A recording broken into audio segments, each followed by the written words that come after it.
OECD의 한눈에 보는 연금 2023 자료에 따르면은 2020년 기준으로 한국의 66세 이상 노인 인구의 소득 빈곤율은 40.4%로 나타났습니다. OECD 국가 중 유일하게 40%에 이를 정도로 노인 소득 빈곤율이 높았는데요. 노인 천만 시대 건강하고 행복한 노후를 위해서 노인 실태와 개선 과제를 이길 보건복지부 1차관과 함께 짚어봅니다. 차관님 어서 오세요. 예, 안녕하셨어요. 방금 제가 이제 OECD 자료를 잠깐 언급했습니다. 그런데 보건복지부가 갖고 있는 노인 빈곤 실태 있을 것 같아요. 어떤 데이터 갖고 계세요? 예, 저희가 사회부장 행정 데이터를 갖고 있습니다. 이것은 31개 정부기관에 570개 정보를 분석을 하고 있는데요. 이걸 해보니까 그 여성분들이 남성분보다도 1.5배 정도가 더 가난하시고 평균적으로 우리 그 국민들이 1,700만 원 정도 소득이 있으신데 우리 빈곤 노인들은 804만 원 정도밖에 안 되시고요. 또 하나가 우리 전체로 보면 이 부동산이라든지 토지 같은 경우가 30.4% 가지고 있는데 우리 어르신들은 더 많이 가지고 계시더라고요. 55%가 가지고 있기 때문에 사실은 부동산은 있지만 소득이 안 되는 그런 면이 있어서 참 아쉬운 면이 좀 있습니다. 어쩌면 세금만 더 나갈 수도 있겠네요. 그렇습니다. 그죠? 예. 이런 데이터를 기반으로 실질적인 정책 과제가 마련돼야 할 겁니다. 정부가 최근에 건강하고 행복한 노후를 준비하기 위한 민생 토론을 열었죠. 주로 어떤 내용을 논의했습니까? 예, 지난 22일 날 제가 금요일 날 열었는데요. 사실 하나로 말씀드리면 어르신에 대한 존경과 예우였었습니다. 사실 우리나라가 60년대 얼마나 가난했습니다. 국민소득 80불인데 정말 어르신들이 헌신하고 희생해서 이만큼 훌륭한 나라가 된 거거든요. 그렇기 때문에 노인 어르신들에 대해서 예우를 하자라고 말씀을 드렸고요. 또 하나는 이 대책 같은 경우도 어르신들이 건강할 때는 뭘 하고 또 아프실 때는 뭘 우리가 해야 될지를 좀 논의했고 우리가 또 이 가요 무대 하시는 우리 김동원 아나운서님께서 또 사회를 또 봐주셨어요. 아, 그렇습니까? 아주 분위기가 좋았습니다. 네, 아주 매끄럽게 정말 잘하시죠. 정말 잘하시더라고요. 저희 이 업계에서는 레전드입니다. 예. 우리나라 고령화 진행 속도가 얼마나 빠른지 궁금하고요. 특히 초고령화 사회로 진입하게 되면은 지금과 어떤 게 얼마나 달라지게 되는 달라집니다. 겁니까? 올해 2월 달에 저희가 981명 말만 명의 어르신들이 계십니다. 매년 660만 명쯤 늘어나게 되어 있고요. 금년에 아마도 1천만 명이 되고 내년에 전체 인구의 20%가 되는 초고령 사회가 됩니다. 그런데 보통 14%에서 20%까지의 그 속도를 얘기하는데 영국 같은 경우는 50년이 걸렸거든요. 근데 가장 가까운 일본도 10년이 걸렸는데 우리는 7년밖에 안 걸리고 있습니다. 그렇게 하게 되면 정말 너무 빨리 되기 때문에 준비할 시간이 좀 부족한다는 그런 것이겠고요. 예를 들면은 우리 어르신들 기대 수명이 우리 84세입니다. 그런데 건강한 나이는 71세거든요. 13년이 아프기 때문에 여기에 대해서 뭘 어떻게 해야 될지 그래서 이제 간병비가 나오게 되는 거거든요. 두 번째 어르신들을 잘 또 부양해야 되기 때문에 부양 부담 때문에 연금 개혁이 나오게 돼 있고 85세가 되면 40% 정도가 치매에 걸리십니다. 그래서 치매에 대한 대책도 함께 해야 될 것이 저희의 가장 큰 과제가 되겠습니다. 간병비하고 치매 얘기는 좀 이따 좀 자세하게 여쭤볼게요. 어르신들의 이제 삶의 질을 개선하기 위해서 이제 다양한 현안이 있지만 무엇보다 먹고 사는 문제 이게 가장 우선일 겁니다. 특히 최근에 이제 고물가로 장보기가 겁난다 이런 분들 많고요. 또 경로당이나 노인복지관에서도 식사 제공이 충분치 않다 이런 얘기도 이제 들립니다. 이와 관련해서 어떤 대책들이 강구되고 있습니까? 예, 그날 저도 원주에는 반곡 경로당에 다녀왔습니다. 그랬더니 거기 어르신들 하시는 말씀이 이게 3일밖에는 식사를 못 하신다는 거예요. 월수금 정도 하시는데 제가 전체적으로 보니까 6만 8천 개 경당이 있는데 2만 8천 개 정도밖에는 식당을 이렇게 못 하시게 되어 있습니다. 보통 3.1 되게 되어 있는데요. 우리 저 원국 반국 경로당에서도 이걸 계속 먹었으면 좋겠다. 그리고 우리가 잘 먹어야만 건강해지지 않냐. 그런 말씀을 주셔가지고 저희가 이것은 점차 늘려가려고 합니다. 3.6일에서 뭐 4일, 5일, 6일, 크게는 7일까지도 늘려야 될 것 같고요. 그런데 사실은 이게 2만 8천 개면은 사실 4만 개 정도는 이게 조리실이 안 되어 있거든요. 그래서 빨리 갖춰가지고 여기도 조리를 좀 하려고 생각을 하고 있고요. 이 또 하나는 지금 노인복지관이 한 400개 있습니다. 370개는 안에 식당들이 있거든요. 보통 4천 원쯤 하는데 뭐 때로는 1,000원씩 2,000원 제공을 하고 계시죠. 여기도 나머지 30개도 빨리빨리 하고 또 하나는 집에 계신 우리 어르신들에 대해서는 도시락 배달 서비스를 빨리 해서 도시락도 드실 수 있도록 그렇게 할 계획을 가지고 있습니다. 어르신들 먹는 게 가장 중요하십니다. 과학 기술이 뭐 진보되는데 따라가지 못해서 소외된 노인들이 적지 않습니다. 뭐 당장 뭐 좀 간단하다 그러네. 대표적인 게 인터넷 뱅킹이나 교통 애플리케이션 혹은 식당 키오스크 뭐 이런 거 어려워하는 분들 많을 거예요. 맞습니다. 예, 예. 이런 것들도 어르신들이 좀 더 생활에 활용할 수 있게 도와드릴 방안도 있습니까? 있습니다. 노인 어르신들 조사를 해보니까요. 키오스크라든지 KTX 고속도로 앱으로 끊잖아요. 60% 정도 10명 6명 정도가 불편을 느끼시고 또 현금 일충이 같은 경우도 40% 정도는 참 힘들다라는 말씀을 많이 하십니다. 네. 그래서 여기에 대해서는 저희가 장애인 같은 경우도 똑같은 문제가 있었거든요. 그래서 지난해 1월부터 키오스크 같은 경우에는 글자를 좀 크게 하거나 때로는 음성이 나오도록 하거나 또 휠체어 타시면 이게 좀 너무 높잖아요. 네네. 낮게 하는 걸로 할 계획을 가지고 있고요. 또 하나는 뭐냐면 이것을 스마트 경로당이라고 그래가지고 화상 우리를 쓸 수 있도록 그렇게 한다든지 또 여러 가지 이런 키오스크라든지 앱을 배울 수 있는 우리 디지털 배움터를 저희가 240만 명 정도를 교육을 시키고 있습니다. 그래서 네. 계속 어르신들이 배울 수 있도록 하고 또 때로는 이게 법령을 개정해가지고 그렇게 키오스크나 그런 거를 할 수 있도록 그렇게 만들 계획이 있습니다. 노인 주거 대책은 어떻게 좀 마련을 하고 계세요? 예, 주거도 매우 중요하시죠. 저희가 여러 가지 취약 계층을 위한 우리 임대주택 같은 경우는 모든 것이 이제 잘 되어 있거든요. 네. 장애도 없게 돼 있는데 이 고령자 복지주택은 연 1,000호를 하고 있는데 3,000호까지 이제 확대를 금년부터 하게 되어 있고요. 네네. 또 실버타운이라고 그래 노인 복지주택이 있습니다. 여기에 대해서는 지금 8,600세대가 있는데 2015년도까지는 우리 분양형도 임대형 분양형이 있습니다. 했는데 우리가 분양을 폐지를 했는데 우리 인구 소멸 지역에 한해서만 우리 분양형을 또 재도입하고 그 당시에 약간 뭐 문제가 있었었나요? 그때 좀 문제가 있었습니다. 예, 그때는 예. 전국 어디나 되기 때문에 수도권도 될 수가 있었거든요. 네네. 그런데 이게 나이가 60이 넘는 분들만 오게 돼 있는데 60이 안 되는 분들도 혹시라도 하게 돼 있고 그랬군요. 예, 또 때로는 이게 너무 분양 과대한 걸 하다 보니까 이 피해를 보는 있었습니다. 그래서 저희가 이런 거가 있으면 안 되겠다. 그런데 인구 소멸 지역 같은 경우 89개소인데 이런 데만 하면 좋겠고요. 제가 지난번에 고창을 가봤습니다. 가보니까 한 평당 한 900만 원 정도로 분양을 하는데 이게 지금 한 25평, 29평이니까 2억 5천이면 되고요. 여긴 점심, 아침, 점심, 저녁을 다 제공을 합니다. 관리비까지 해가지고 한 사람 같은 경우는 약 100만 원 정도. 네. 부부 같은 경우 2인실인데 이거는 방 3개 있으면서 150만 원 정도면 되겠더라고요.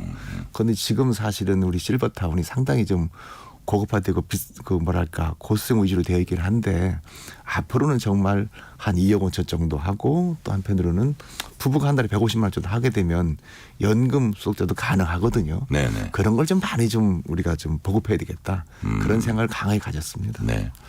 지금 보니까 차관님은 이 현장에 진짜 많이 다니시는 것 같아요. 가봐야 됩니다. 예, 예. 최근에 여성가족부 차관님하고 같이 다둥이 방문하셨다고 제가 기사를 봤는데 사모님이시죠? 예, 예. 되게 놀랐겠어요. 그 당사자들은. 예. 저희가 지금 두세 번째 만나는 것인데요. 네네. 그분이 이제 아이 4명을 첫 번째로 이렇게 순산한 그런 가정입니다. 그렇군요. 그래서 저희가 지난해 5월달에 한번 원래 3월 16일 날이고요. 뵙고 지난 금요일인가요? 가서 저희가 우연하게 이렇게 가서 축하해줬는데 저희는 원래 비공개로 했는데 우리 어머님께서도 그걸 인스타그램에 올리셔가지고 그러니까 그 보도가 가족 측에서 됐습니다. 밖에다 알렸다면서요. 아이고, 저도 그래서 이제 다행히 그 기사를 접했습니다. 다음 질문 드릴게요. 예, 예. 어르신들 몸이 아파도 병원이나 시설보다 가족이 있는 집에서 노년을 보내고 싶어 하십니다. 지난달에 의료 요양 등 지역 돌봄의 통합 지원에 관한 법률이 이제 통과했는데 어떤 내용이 담겨 있습니까? 예, 지난 2월 달에 통과를 했는데요. 저희가 어르신 70% 정도를 조사해 보니까 네. 거동이 불편한 집에 있고 싶다라는 그런 말씀을 하셨습니다. 한마디로 말씀드리면 집에서 이렇게 여러 가지 나이도 들으시고 치료도 받고 이렇게 여러 가지 할 수 있는 그런 대책이 되겠는데요. 예. 그 절차는 이렇습니다. 우리 돌봄이 필요한 노인 같은 경우에는 우리 동사무소라든지 그런 데 신청을 하게 되면 저희가 종합적으로 그 상태를 이렇게 간호사라든지 가서 판정을 해가지고요. 이분이 꼭 병원에 가야 되겠다면 요양병원으로 또 요양을 받을 필요가 있겠다 그러면 요양시설로 그것도 좀 아닌 것 같다 그러면 재택치료를 해가지고 해드리게 돼 있고요. 아니면 또 일상생활 지원이라는 게 다양한 프로그램이 있습니다. 그래서 이렇게 해주는데 저희가 지난번에 상계동에 가보니까 그 재택 치료라고 해서 의사 옛날에 왕진을 많이 했었잖아요. 네네. 의사 선생님께서 직접 환자한테 가시는 건데 가서 보니까 그 우리 할머니 어머니들께서 그 이렇게 침대에 이렇게 누워 계세요. 이렇게 뭐 돌리는 침대 있잖아요. 예. 근데 이게 지금 한 번 갈 때마다 한 14만 원 정도가 듭니다. 네네. 거의 보증부담금이 이제 30%이기 때문에 3만 9천 원인데 이것도 너무 큰 부담이다. 의사 선생님께 오신 건 좋은데 그래서 이걸 얼마 정도 필요하냐 했더니 예. 약 2만 원 정도면 좋겠다고 그러셔가지고 제가 이번에는 그것을 15%를 19,000원 정도 본인 부담 낼 수 있도록 예. 그렇게 바꿀 계획으로 있습니다. 네. 그리고 또 하나 정말 큰 문제가 요양병원 이제 간병비 부담이거든요. 예. 그래서 간병비 지원해가는 대책 지금 어느 수준까지 와 있습니까? 시범 사업을 해봐야 될 것 같습니다. 지금 한 달 평균으로 370만 원쯤 된다는데 네. 40, 50대의 소득이 한 60%가 넘거든요. 그래서 금년 4월부터 저희가 그 20개소의 요양병원을 대상으로 1,200명을 저희가 한번 해볼 계획을 가지고 있고요. 네네. 해본 다음에 어떻게 대상 환자를 할 것인지 또 얼마를 또 본인 부담해야 될 건지 그런 거를 결정을 해서 본 사업은 한 27년부터 네. 할 계획으로 있습니다. 근데 이제 제가 들어보니까 간호간병 통합 서비스도 대폭 확대한다. 요거는 무슨 얘기입니까? 간호간병 통합 서비스는 간병이 없는 우리 종합병원을 모토로 2015년도에 출발을 했고요. 네. 현재도 한 77만 7천 병상을 하고 있습니다. 금년에 한 250만 명 하고 있는데 27년에는 400만 명 정도를 이렇게 저희가 제공할 계획을 가지고 있고요. 네. 주로 좀 경증 환자들이 많이 있고 그렇다고 그래가지고 앞으로는 중증 환자 중심으로 하고 또 치매 환자 중심으로 하고요. 때로는 지금 병원 가면은 2개 병상밖에 안 되는 경우도 있거든요. 앞으로는 전체 의료기관을 다 간호병 서비스할 수 있도록 하다 보면 여기도 급성리 병원이지만 상종이지만 간병인이 필요 없는 그런 병원을 만들겠다는 겁니다. 저는 이제 노인하면 딱 두 가지 떠오르는 게 간병과 사실 치매예요. 그래서 치매입니다. 이제 노인 예. 본인은 물론이고 가족 구성원 모두에게 영향을 미치는 게 바로 노인 치매인데 복지부가 파악한 치매 노인 실태랄까 앞으로 그 대책이랄까 어떤 게 있습니까? 치매 노인이 전체는 10%입니다. 98만 명 정도가 되겠고요. 그렇기 네. 때문에 여기서는 치매 환자를 빨리 발굴해야 되겠다 해서 저희가 치매환자 센터에서 이거를 지금 예방 사업을 하고 있고요. 또 치매 같은 경우에는 이렇게 일시로 가는 게 아니라 주기적으로 방문해주고 점검해줘야 되거든요. 치매 환자 주치를 저희가 이제 할 계획으로 있고요. 마지막으로는 치매라는 용어를 좀 바꾸려고 합니다. 네네. 치매가 어리석을지 어리석을 매거든요. 그런데 다른 나라 같은 경우도 일본도 인지증이라고 바꾸고 대만도 실지증이라고 바꿨습니다. 원래는 치매를 똑같았거든요. 저희가 조사를 해보니까 지금 많이 나온 것이 인지 저하증이라든지 또 인지병이라든지 이런 게 있습니다. 사실 저희 정신분열증도 지금 조현병으로 바뀌었잖아요. 그래서 이것도 명칭을 곧 바꾸도록 하겠습니다. 법 개정 사항입니다. 뭐 집을 못 찾아가고 그러기도 하는데 안전 대책이 중요할 것 같아요. 치매 노인들은 또. 예, 이거 보면 치매론께서 나오긴 하셨는데 집을 못 찾아가셔가 철원에 가시는 경우도 그러기 때문에요. 네. 첫 번째는 어르신에다가 인식표를 달아드려 가지고 바로 119를 할 수 있도록 하게 되겠고요. 예. 두 번째는 치매 체크 앱 서비스가 있습니다. 그래서 핸드폰 치매 환자의 핸드폰하고 보호자 핸드폰을 하게 되면 서로 어디 있는지를 아시게 돼 있거든요. 네. 그리고 배회 감지기라고 하죠. 목걸이라든지 또 손에 달게 되면 바로 위치 파악할 수 있는 이런 걸 가지고 있기 때문에 이런 제도라도 어디 가더라도 빨리 찾을 수 있도록 저희가 그렇게 해볼 계획입니다. 네. 시간이 얼마 없지만 한 질문 3개 더 해보겠습니다. 2028년부터 혼자 사는 노인 인구가 젊은 싱글족 인구 역전할 것이라고 이제 전망이 되고 있는데요.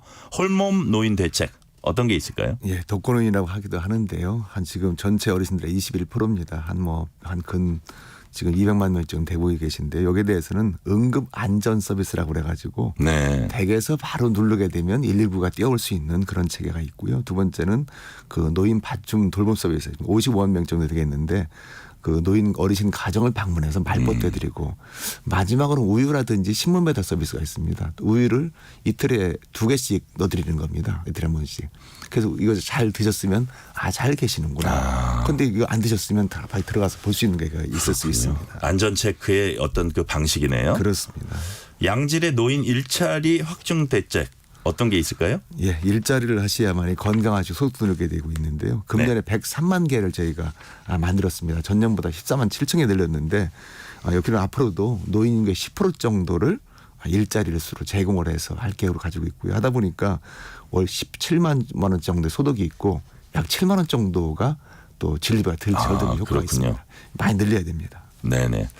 자, 좀 서둘러서 하다 보니까 한 1분 반 시간이 남았습니다. 지금 지난 1월 초에 이길 차관님이 전종철의 전격 시사에 출연하셔서 폐지 수집 노인 대책을 설명해 주시면서 전수 조사를 해야겠다 이런 말씀하셨거든요. 예, 했습니다. 그 예. 이후에 뭐 조사 결과가 나왔는지 대책이 마련됐는지 예. 궁금한데요. 2월부터 한 달간 해보니까 한 10,000명 정도가 발굴이 됐습니다. 그래서 10,000명 정도에 대해서 저희가 바로 네. 지금 그 노인 일자리 보통 한 29만 원 정도 드리게 돼 있거든요. 이런 걸 제공을 해서 하고 있고요.